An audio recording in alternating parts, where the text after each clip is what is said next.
You generate 30 clips on Veo, and half of them have liquid physics that look like a glitch, so you switch to Runway and the bill drops. But now you're wondering if you left quality on the table. Runway's built for creative control and fast iteration.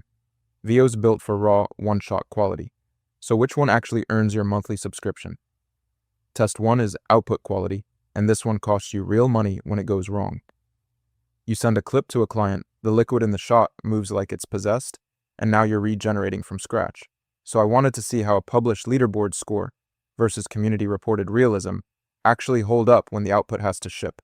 I pulled up the Labelbox leaderboard, and Veo 3.1 has a published score of 0.85, while Runway Gen 4.5 has no comparable published figure at all, just community consensus calling it unprecedented. The catch is that community reports flag Veo's liquid physics as temporally inconsistent, so that 0.85 score is real, but it doesn't mean every clip ships clean. Veo takes output quality because a published 0.85 on Labelbox beats a community-reported claim with no benchmark number behind it. I expected the physical accuracy issues to close that gap more than they did, but the score is the score, so Veo 1, Runway 0. I've burned enough credits on both of these tools to know that a leaderboard score and a usable clip are two very different things, so let me know in the comments if the physics glitch has already wrecked a project for you. Test 2 is generation speed, and the numbers here are more concrete than you'd expect. Veo generates 8-second clips, but takes around 60 seconds per clip. Runway generates 5-second clips in about 30 seconds.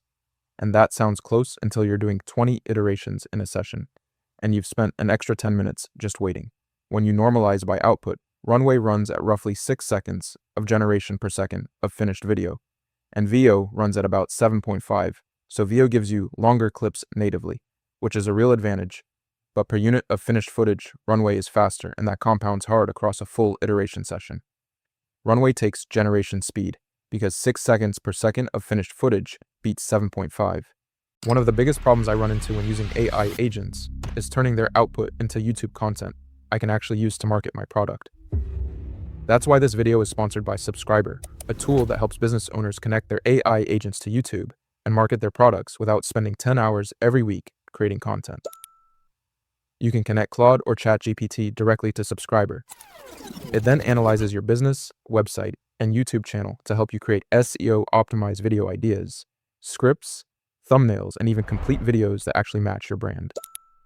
What I like most is that every week, Subscriber gives me a list of high-potential video ideas I can immediately execute, and it can even help edit videos for me, with or without my face, including videos like the one you're watching right now. It's easy to get started, and you can try Subscriber for free using the link in the description below. Now back to the video. And that faster loop is what makes iteration actually viable. I didn't expect the per-second normalization to matter this much, but it does, so we're tied at 1 apiece. Test 3 is pricing and credits, and there's a number here that should make you pause. Veo's API charges 40 cents per second of generated video, so at 8 seconds a clip that's 320 every single generation. Before you even know if the output is usable, run 50 clips in a day and you're looking at $160 just in API calls. Runway's entry plan is $12 a month for 625 credits with a free tier for 720p clips, while Veo's AI Pro subscription starts at $19.99 a month, and the API rate is transparent but steep. Community reports flag a low usable output ratio on both platforms, so your effective cost per keeper clip is higher than the sticker price on either side. Runway takes pricing because the entry plan is cheaper and the free tier gives you a real on-ramp that Veo doesn't match. So Runway now leads 2-1, and the gap is wider in practice once Veo's per-second API rate starts stacking up across a full session. Okay, so Runway's ahead on price and speed, but we haven't touched style control or platform availability yet, and those two tests are where the actual creative workflow lives. If Veo has a real edge in how much you can steer the output, the cost savings on Runway might not mean much when you're burning extra generations trying to hit a consistent look. Test 4 is style control and consistency.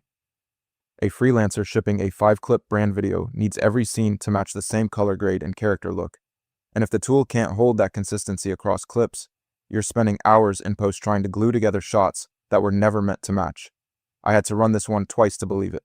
Runway Gen 4.5 has dedicated style reference and structure reference features built right in so you can lock a visual language across clips, while Veo 3.1 only supports first frame conditioning. which means you're steering with text prompts and hoping the model holds the look with no dedicated reference workflow at all. Runway takes style control because dedicated style and structure reference features are a real feature gap, not a marginal one. I expected Veo's first frame conditioning to be more capable than it is, but without reference-driven control, it just can't match Runway's consistency tooling. And that's 3 for Runway, 1 for Veo. Test 5 is platform availability and limits. Veo's API caps you at 10 requests per minute, so if you're running a batch job or a fast creative session, you hit that ceiling and your workflow just stops. While Runway doesn't publish an API rate limit for standard users and gives you a no credit card on-ramp through its web and iOS apps. Runway's web and iOS apps include a free tier that gets you 720p 5-second clips right out of the gate, while Veo lives inside AI Pro and Ultra subscriptions or behind the API, and that 10 requests per minute ceiling is a concrete constraint that Runway's consumer apps don't have. For anyone who isn't integrating via API, Veo's access model is just more friction. Runway takes platform availability because a no credit card web and iOS entry point beats an API first model with a hard rate cap, and that puts us at 4 for Runway and 1 for Veo. Overall winner is Runway, faster, cheaper, and more accessible across the board. Runway wins on generation speed at roughly 6 seconds per second of finished footage, a cheaper entry price. Dedicated style and structure reference features that actually lock your visual language across clips, and a no credit card on-ramp through its web and iOS apps. Veo wins on raw output quality with a published 0.85 label box leaderboard score, generates longer native clips at 8 seconds versus Runway's 5. The API pricing is transparent, so you always know your cost, and first frame conditioning gives you a clean prompt to video starting point. If you're doing iteration-heavy creative work and the bill matters, pick Runway. The entry price is lower and the style reference features mean you're not re-prompting forever, trying to hold a consistent look. If you need the single best one-shot quality clip and your budget handles a per-second API rate, Veo is your pick. One thing the docs don't spell out, Veo's first frame conditioning only anchors the opening frame, so if your subject moves significantly in the first second, the model can drift away from your reference entirely by the clip's midpoint, and there's no structure lock to pull it back. I couldn't find a published workaround for that drift in the official help docs.